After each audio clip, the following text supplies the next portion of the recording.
Hello, नमस्कार, आदाब, सत श्री अकाल, गुड मॉर्निंग दोस्तों। जीएस वाले भैया आपका हार्दिक स्वागत है, अभिनंदन करते हैं। तो दोस्तों हम लोग यहाँ पर जीएस की फुल प्रिपरेशन कराते हैं जो किसी भी एग्जाम के लिए काफ़ी हेल्पफुल होती है।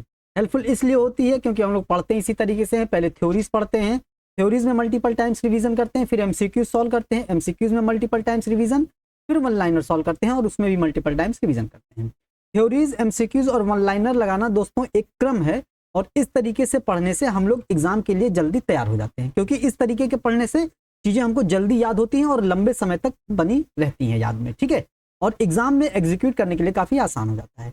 और नॉर्मल जो लोग तैयारी करते हैं उसमें से 95% से ज्यादा लोग ये सब बिल्कुल नहीं फॉलो करते हैं। ठीक है, इसीलिए वो काफी समय तक सिलेक्शन से दूर रहते हैं। तो दोस्तों हम लोग रेगुलेटिंग एक्ट की क्लास से लेकर के भाग 8 तक पूरे बहुत अच्छे से कंप्लीट कर लिए हैं। उसमें पहले थ्योरीज, फिर एमसीक्यूज, फिर वन लाइनर। हर चैप्टर से दोस्तों कम से कम अगर एवरेज देखेंगे आप 50-50 क्वेश्चन एमसीक्यू सॉल्व हुआ है। अगर आप लोग वो सब कर लेंगे तो आप लोगों के लिए एग्जाम में काफी हेल्पफुल होगा। उसमें सारे प्रीवियस ईयर क्वेश्चंस हैं और एक्सपेक्टेड क्वेश्चंस भी हैं दोस्तों। ठीक है, अब हम लोग उसी तरीके से भाग 9 शुरू करेंगे आज। भाग 9 हम लोगों का आ जाता है पंचायती राज। मतलब हमारे भाग 9 में क्या है? पंचायती राज। भाग 5 में क्या था? संघ था। भाग 5 में संघ, भाग 6 में राज्य, भाग 7 निरसित हो गया और भाग 8 संघ शासित क्षेत्र है। और भाग 11 में क्या है? भाग 11 में क्या है? 5 में क्या है? संघ, 6 में क्या है? राज्य। 5 और 6 मिला देते हैं तो क्या हो जाता है? 11। और 11 में क्या है? 5 और 6 का संबंध है, मतलब केंद्र और राज्य का संबंध है दोस्तों। ठीक है, ये चीज ध्यान देनी है। और 9 में पंचायती राज आ जाता है। अब यहां पर यह ध्यान देने वाली बात है कि जो पंचायती राज है भाग 9 में आता है। किस अनुच्छेद में आता है? अनुच्छेद 243 से 243O तक। यहां पर एक चीज ध्यान देनी है, 243 हो जाता है और 243O तक। ओ तक मतलब कितने हैं? ओ तक 15 है। ओ 15वें नंबर पे आता है। तो ABCDEFGHIJO ऐसे ओ तक आता है। ओ 15 नंबर पर है और एक अनुच्छेद 243, मतलब इसमें कुल मिलाकर के 16 अनुच्छेद हैं। ये ध्यान में रखना, इसलिए ये गणित बता रहे थे दोस्तों। ठीक है, ये चीज ध्यान देनी है। अब पंचायती राज व्यवस्था का उद्देश्य क्या होता है, ये सारी चीजें क्यों लाई गई हमारे संवैधानिक व्यवस्था में, ये सब चीजें हम लोग पढ़ेंगे। तो एक पंचायती राज व्यवस्था स्थानीय स्वशासन का एक रूप। स्थानीय स्वशासन क्या होता है? एक ऐसी व्यवस्था होती है जो स्थानीय स्तर पर, मतलब लोकल स्तर पर, गांव में पंचायत स्तर पर, शहरों में नगर पालिका के स्तर पर, मतलब स्थानीय स्तर पर शासन के संचालन के लिए और जो सरकार के द्वारा योजनाएं लाई जाती हैं, योजनाओं के क्रियान्वयन के लिए जनता की भागीदारी को सुनिश्चित करना दोस्तों। ठीक है, मतलब आम लेवल पर, ग्रास रूट लेवल पर, ग्राउंड लेवल पर, जमीनी स्तर पर, ग्रामीण स्तर पर सरकार के कार्य के संचालन में, योजनाओं के संचालन में जनता की भागीदारी को सुनिश्चित करने के लिए पंचायती राज व्यवस्था का प्रावधान किया गया है। और वो एक प्रकार का क्या है? स्थानीय स्वशासन की एक अवधारणा है। ठीक है, ये चीज ध्यान देनी है। अब बताए पहले, स्थानीय स्वशासन में दो चीजें आ जाती है, ग्रामीण स्वशासन और शहरी स्वशासन। तो ग्रामीण स्वशासन में पंचायती राज आती है और शहरी स्वशासन में नगर पालिका आ जाती है। ये चीज ध्यान में रखनी है। ठीक है, ये चीज हो गई हम लोगों की। अब हम लोग देख लेते हैं भारत में स्थानीय स्वशासन का विकास कैसे होता है। ठीक है, ये चीज देखते हैं। अब इसमें हम लोग देखते हैं लॉर्ड रिपन आता है। लॉर्ड रिपन भारत का वायसराय रहता है। ठीक है, कब रहता है वायसराय? 1880 से 1884 तक दोस्तों, है कि नहीं?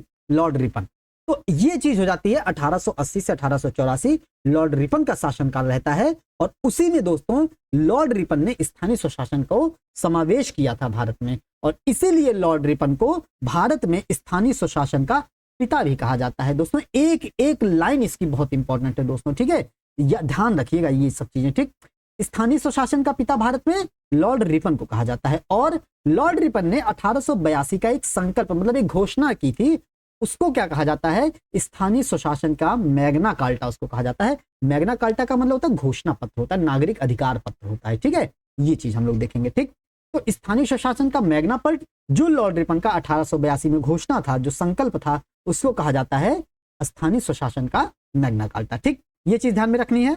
और संविधान के, अब संविधान में इसको समावेशित किया गया था बाद में, 73वां संविधान संशोधन किया गया था 1992। ठीक, ये चीज ध्यान देनी है। अब संविधान के भाग 4 में, संविधान के भाग 4 के अनुच्छेद 40 में हम लोग डीपीएसपी देखते हैं। तो उस डीपीएसपी में पंचायतों के गठन और सशक्तिकरण की बात की है और जो कि गांधीवादी दर्शन पर आधारित है। अगर आपने पंचायती राज व्यवस्था में के तहत अगर डीपीएसपी नहीं पढ़ा है तो डीपीएसपी जाके जरूर पढ़िएगा दोस्तों, एक एक चीज आपकी क्लियर हो जाएगी। ठीक है, क्या गांधीवादी दर्शन है, क्या उदारवादी दर्शन के तहत लिया गया है, क्या समाजवादी दर्शन के तहत लिया गया है चीजें। ठीक है, ये सब चीजें उसमें क्लियर हो जाएंगी। ठीक है, तो भाग 4 के अनुच्छेद 40 में भारत के संविधान के डीपीएसपी में पंचायती राज व्यवस्था के गठन की बात की गई थी। ठीक, अब पंचायती राज व्यवस्था लाया गया, तो पंचायती राज व्यवस्था लाने का मूल उद्देश्य क्या था दोस्तों? मूल उद्देश्य था लोकतांत्रिक विकेंद्रीकरण। विकेंद्रीकरण मतलब शासन प्रशासन के कार्यों को विकेंद्रित करना। ठीक है, उसको फैलाना, ग्रामीण स्तर तक लाना उसको। ठीक है, उसको मतलब क्या करना, उसको फैलाना गांव स्तर तक। ठीक है, तो ये हो गया मतलब लोकतांत्रिक प्रक्रियाओं का, लोकतांत्रिक व्यवस्था को ग्रामीण स्तर तक फलीभूत करने के लिए। ठीक है, लोकतांत्रिक विकेंद्रीकरण उसको कहा जाता है। ठीक, ये हो गया। और विकास की प्रक्रिया में, शासन प्रशासन की प्रक्रिया में, सरकारी योजनाओं के कार्य संचालन में जनता की भागीदारी को सुनिश्चित करना मूल उद्देश्य था पंचायती राज व्यवस्था का दोस्तों। ठीक है, ये चीज ध्यान देनी है। अब जो पंचायती राज व्यवस्था का उद्देश्य था लोकतांत्रिक विकेंद्रीकरण और विकास की प्रक्रिया में जन भागीदारी को सुनिश्चित करना, तो इसी उद्देश्य को किस प्रकार से जो है लाया जाए, इसी निर्देश के तहत 1957 में बलवंत राय मेहता समिति का गठन होता है। मतलब 1957 में बलवंत राय मेहता समिति का गठन होता है और बलवंत राय मेहता समिति ने सुझाव दिया कि पंचायती राज व्यवस्था को लागू किया जाए और वो पंचायती राज व्यवस्था भारत में 3 स्तरीय होनी चाहिए। ठीक है, 3 स्तरीय पंचायती राज होनी चाहिए, एक ग्रामीण स्तर पर, दूसरा खंड या प्रखंड या ब्लॉक स्तर पर। हम लोग इंग्लिश में कहते हैं ना ब्लॉक स्तर, तो ब्लॉक स्तर पर या खंड या प्रखंड, कई नाम कह सकते हैं इसको। ठीक है, और तीसरा जिला स्तर पर। ये पंचायतों के गठन की बात हो रही है, स्थानीय स्वशासन के तहत पंचायतों के गठन की बात हो रही है। नगर पालिका वाले में बाद में आएंगे। ठीक है, ये पंचायत स्तर की बात हो रही है। ठीक, ग्राम स्तर पर जो निकाय का गठन होगा उसको ग्राम पंचायत कहा जाएगा। जो खंड स्तर पर या प्रखंड स्तर पर या ब्लॉक स्तर पर जिस निकाय का गठन होगा उसको ब्लॉक पंचायत कहा जाएगा, और जिस पंचायत का गठन जिला स्तर पर होगा उसको जिला पंचायत कहा जाएगा। ठीक है, तो 1957 में बलवंत राय मेहता समिति का गठन होता है। बलवंत राय मेहता समिति ने त्रिस्तरीय पंचायती राज व्यवस्था का सुझाव दिया। ठीक है, ये कह सकते हैं। और इसी के तहत दोस्तों, इन्हीं की सिफारिश पर 1959 में 2 अक्टूबर 1959 में सर्वप्रथम पंडित जवाहरलाल नेहरू के द्वारा सबसे पहले राजस्थान के नौगौर जिले में पंचायती राज व्यवस्था का प्रारंभ किया गया दोस्तों। ठीक है, 73वां संविधान संशोधन वो तो बात की बात है, वो तो पढ़ेंगे, उसको संवैधानिक दर्जा दिया गया। ठीक है, लेकिन सरकार के द्वारा शुरुआत कर दी गई थी 1959 में 2 अक्टूबर को। बहुत इंपॉर्टेंट है, क्वेश्चन यहां से पूछा जाता है। ठीक, फिर उसके बाद दूसरी जगह कहां पर शुरू की गई ये भी पूछा जा सकता है। तो 2 में 9 जोड़ देंगे तो क्या आ जाएगा, 9 2 11। 9 2 11 नहीं हुआ, लेकिन 9 2 11 तारीख को 11 अक्टूबर 1959 को ही नेहरू के द्वारा आंध्र प्रदेश में पंचायती राज व्यवस्था की शुरुआत की गई थी। ठीक है, ये चीज ध्यान देनी है। अब पंचायती राज संस्थाओं से संबंधित एक समिति आती है 1963, संथानम समिति। संथानम समिति का हम लोग बहुत नाम सुने होंगे। संथानम समिति के अनुशंसा पर ही सीबीआई का गठन, और संथानम समिति की अनुशंसा बहुत जगह हम लोग पढ़ते, सीवीसी हम लोग जानते नहीं, सेंट्रल विजिलेंस कमीशन है कि नहीं, केंद्रीय सतर्कता आयोग के बारे में भी संथानम समिति ने रिपोर्ट अपनी प्रस्तुत की थी। संथानम समिति ने अपनी रिपोर्ट पंचायती राज व्यवस्था के भी बारे में दी, और पंचायती राज व्यवस्था के बारे में ये क्या कहते हैं, कहते हैं कि जो पंचायतें हैं उनको सीमित राजस्व शक्तियां दी जानी चाहिए। मतलब उनको भी कुछ राजस्व शक्तियां दो, उनको भी सीमित स्तर पर राजस्व शक्तियां दो, ताकि वो अपने अपने अपने विकास, अपने स्थानीय स्तर पर विकास के लिए कुछ कर को इकट्ठा कर सके, कुछ पैसों को इकट्ठा कर पाए, है कि नहीं। ये कही किसने, संथानम समिति ने। और संथानम समिति ने बताया कि एक राज्य पंचायती राज वित्त निगम की स्थापना होनी चाहिए। ठीक है, मतलब पंचायती राज, एक वित्त पंचायती राज निगम की स्थापना होनी चाहिए, संथानम समिति ने बताया। तो संथानम समिति की का गठन बहुत इंपॉर्टेंट है। संथानम समिति हम लोगों को याद रखना है, क्योंकि संथानम समिति पॉलिटी में बहुत बार मिलेगा आपको। ठीक है, तो इनका नाम तो आपको रटना ही रटना है, समझ में रखना है। ठीक है, अब संथानम समिति आया। ये अगर आपने संथानम समिति के बारे में पहले कहीं और भी पढ़ा है तो वहां पर जहां पढ़ा है, जहां नोट्स बना, वहां पर पंचायती राज ये वाली बातें, ये दोनों बातें नोट कर लीजिए। अगर नहीं पढ़ा है तो नोट कर लीजिए, इसका एक अलग कॉलम बना लीजिए, फिर जो जो चीजें जहां जहां संथानम समिति ने जो जो रिपोर्ट भेजी है स्टार स्टार लगा करके वहां नोट कर लिया करिए। ठीक है, ऐसे चीजें आपको याद होती चली जाएगी। ठीक है, ये हो गया। तो 1963 में संथानम समिति ने अपनी अनुशंसा प्रस्तुत की, पंचायती राज व्यवस्था के बारे में बताया कि पंचायती राज व्यवस्था को सीमित राजस्व शक्तियां दी जाएं और एक पंचायती राज वित्त निगम की स्थापना भी की जाए दोस्तों। ठीक है, ये हो गया 1963 में। 1957 में बलवंत राय मेहता समिति, 1963 में संथानम समिति। अब आते हैं 1985 GV.K. राव समिति। ये भी अनुशंसा देते हैं, ये अनुशंसा देते हैं पंचायतों का चुनाव नियमित रूप से हो। पैसे की बात संथानम ने करी थी और चुनाव की बात राव जी ने करी थी। ठीक है, ये चीज ध्यान दीजिए, मतलब पंचायतों का चुनाव नियमित स्तर पर हो, GV.K. राव समिति ने बताया। राव के लास्ट में वाह आ रहा है और चुनाव में भी लास्ट में वाह आता है। अगर कुछ दिक्कत होती है तो रिलेट कर लीजिएगा। ठीक है, पंचायतों का चुनाव नियमित स्तर पर हो, GV.K. राव समिति ने की थी। और GV.K. राव समिति ने बताया कि पंचायतों को अनुदान दिया जाए। यहां पर डिफरेंस करने की बात है, पंचायतों को अनुदान दिया जाए और राज्य की संचित निधि से उनको कुछ पैसा दिया जाए। लेकिन अभी हम लोग ऊपर पढ़े थे, संथानम समिति ने बताया था एक पंचायती राज्य वित्त आयोग निगम की स्थापना की जाए। ठीक है, पंचायती राज्य वित्त निगम की स्थापना की जाए। ठीक है, राज्य पंचायती राज्य वित्त निगम की स्थापना की जाए, लेकिन एक अनुदान उनको दिया जाए। अनुदान कहां से दिया जाए? राज्य की संचित निधि से अनुदान दिया जाए, GV.K. राव समिति के द्वारा कही जाती है। ठीक है, मतलब यहां से हम लोगों को देखना है। ठीक है, ये देखिए, संथानम समिति ने सीमित राजस्व शक्तियां और राज्य पंचायती राज्य वित्त निगम की स्थापना की बात की थी। ठीक है, और GV.K. राव समिति ने पंचायत का चुनाव नियमित स्तर पर और राज्य की संचित निधि से पैसे देने की बात पंचायतों की की थी। ठीक है, तो ऐसे रिवीजन होता है, जहां मिले कुछ ऊपर तुरंत पन्ना पलट के ऊपर पहुंच जाइए। ठीक है, ये हो गया। तो देखिए दोस्तों, 1957 में बलवंत राय मेहता समिति त्रिस्तरीय पंचायती राज व्यवस्था का प्रावधान करने का सुझाव दिया था। 1963 में संथानम समिति आई, एक सीमित राजस्व शक्तियां प्रदान की जाए पंचायतों को और एक पंचायती राज्य वित्त निगम की स्थापना की जाए। फिर 1985 में GV.K. राव समिति आती है। इन्होंने कहा कि पंचायतों का चुनाव नियमित स्तर पर हो और पंचायतों को अनुदान राज्य की संचित निधि से हो। ये तीन चीजों तो याद रखनी ही रखनी है। अब उसके बाद जो आप याद रखेंगे वो याद रखेंगे नहीं, आपको याद हो जाएंगी। ठीक है, अब देखते हैं कैसे। अब पंचायती राज से संबंधित अन्य समितियां आती हैं। अन्य समितियां, अब देखिए 1957 में बलवंत राय मेहता समिति, अभी पढ़ चुके ऊपर। ठीक 20 साल बाद 1977 में एक मेहता जी की समिति और आ जाती है, अशोक मेहता जी की समिति आ जाती है। ठीक है, ये आ जाता है। और ऊपर पढ़ चुके हैं 1963 में संथानम समिति, 1985 में GV.K. राव समिति। 4 समितियां तो आपको यूं ही याद हो गई है ना, है कि नहीं? यूं ही याद हो गई। अब आता है बहुत इंपॉर्टेंट है 1986 सा सिंघवी संवैधानिक आयोग। मतलब सा का रिपीटिशन हो रहा है, हिसिंग साउंड आ रहा है। तो 86 सिंघवी समिति ने ही अनुशंसा करी थी कि पंचायती राज व्यवस्था को एक संवैधानिक दर्जा दिया जाए। ठीक, याद रहेगा यहां से, ये चीज याद रहेगी। तो 5 आयोग याद हो गए बिना कुछ किए।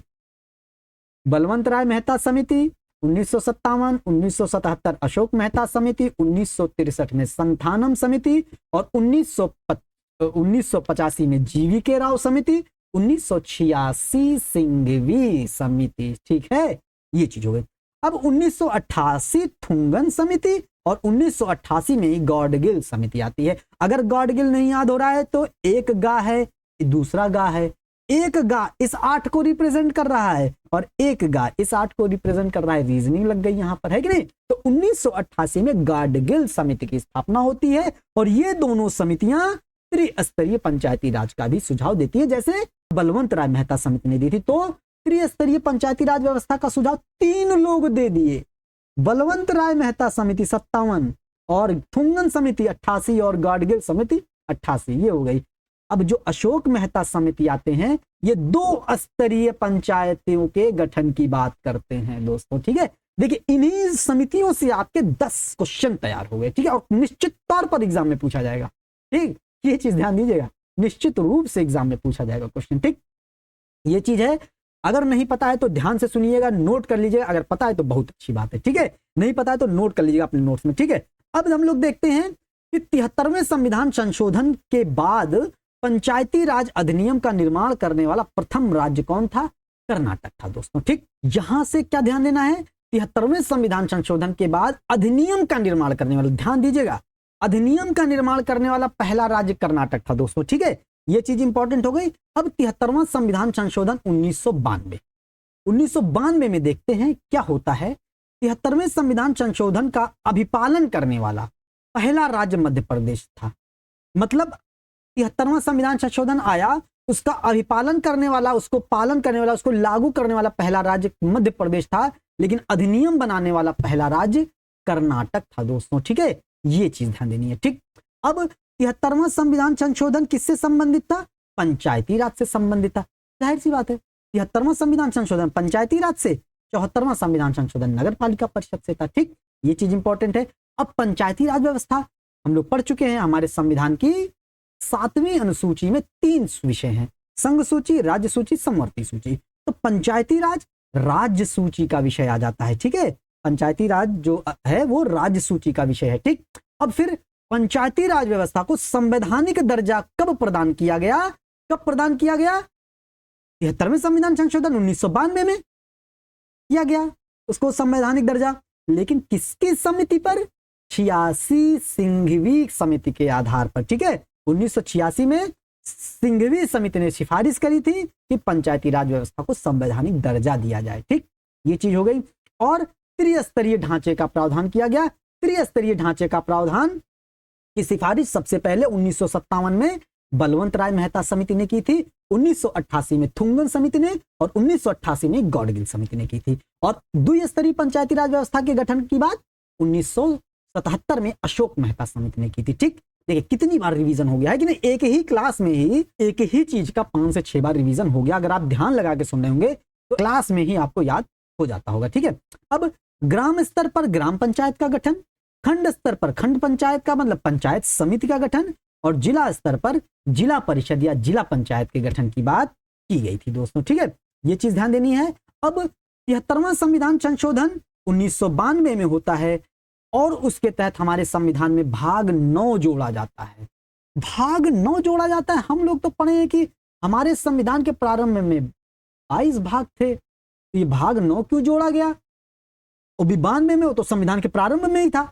हाँ दोस्तों, जब हम लोग राज्य पढ़ रहे थे ना, राज्य भाग 6, भाग 7, भाग 8, भाग 9, 7 और भाग 7 और भाग 9 को निरसित कर दिया गया था 7वां संविधान संशोधन 1956 के तहत। ध्यान में आ रहा है कुछ? अगर नहीं पढ़े हैं तो जाके जरूर पढ़िएगा पिछला क्लास। तो 7वां भाग और 9वां भाग को निरसित कर दिया गया। 7वां भाग अभी भी निरसित है, लेकिन 9वें भाग में 1992 में पंचायती राज व्यवस्था को शामिल कर दिया गया दोस्तों। ठीक, ये चीज है, मतलब भाग 6, भाग 7, भाग 8, भाग 9 में हमारे भारत देश के राज्य थे, है कि नहीं, राज्य थे। फिर भाग 7 में जो थे उनको भाग 6 में मिला दिया गया, और भाग 9 में अंडमान और निकोबार था, उसको हटा करके भाग 8 में संघ शासित राज्य में कर दिया गया। ठीक, संघ शासित प्रदेश में कर दिया गया। ठीक है, ये सब चीजें हम लोग पढ़ चुके हैं पहले। ठीक, यहां से चीजें आप क्लियर हो रही होंगी। ठीक, ये चीज हो गई। अब संविधान के अनुच्छेद, मतलब संविधान में भाग 9 जोड़ा गया, 73वां संविधान संशोधन 1992। अब कह दिया जाए भाग 9 को रद्द कब किया गया था? तो 7वां संविधान संशोधन 1956। ठीक, ये चीज ध्यान दीजिएगा।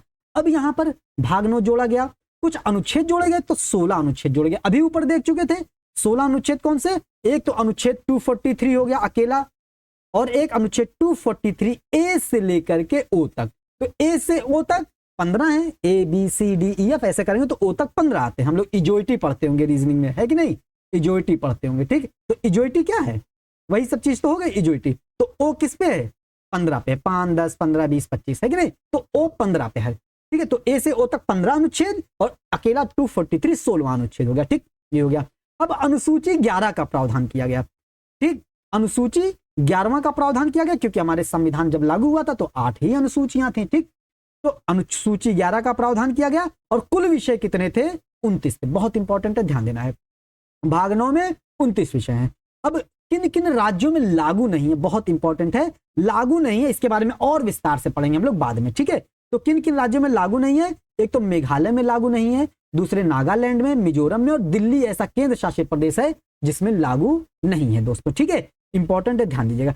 और भाग 8 में एक चीज दिल्ली के बारे में पढ़े थे दिल्ली के विधानसभा में अनुसूचित जनजातियों के लिए आरक्षण नहीं है, ये भी पढ़ चुके थे। ठीक है, ये चीज हो गई।